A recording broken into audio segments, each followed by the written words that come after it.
मुद्दा ऐकून घ्या माझा। जो विषय आहे त्यासाठी उपोषण सुरू आहे आणि पहिल्या कॅबिनेटमध्ये फडणवीस साहेब येतो म्हटलं. हे बघा काय आडवं काय येतंय का काय राहणार आहे? हे बघा, माझी भूमिका माझ्या समाजाला माहीत आहे, धनगर समाजाला माझी भूमिका माहीत आहे, मी ती बोलायलाच पाहिजे अशातला भाग नाही।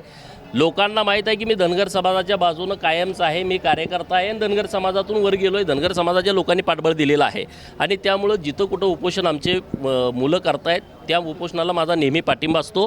देवेंद्र फडणवीसांनी पण या बाबतीमध्ये स्पष्टता दिली की धनगर समाजाच्या आरक्षणाच्या बाबतीमध्ये मी पहिल्या कॅबिनेटमध्ये देतो म्हणालो होतो, परंतु त्यातल्या काय क्रिटिकल परिस्थिती त्यांनाही माहीत आहे, आम्हालाही माहीत आहे। म्हणजे तो विषय झाला, ॲफिडेविट देणं अमुक, निश्चितपणे काहीतरी तोडगा निघेल। आमचा चारही बाजूनं प्रयत्न सुरू आहे। हायकोर्टामध्ये आम्ही केस हारलो, सुप्रीम कोर्टामध्ये हारलो, तिथंही आमचा प्रयत्न सुरू आहे पुनर्विचार याचिका कशी दाखल करता येईल। दुसऱ्या बाजूनं जी समिती नेमली शिंदे समिती, त्या समिती 5 राज्यामध्ये जाऊन आली आहे, 2 राज्यामध्ये जाऊन येऊन त्यांना रिपोर्ट द्यायचा आहे।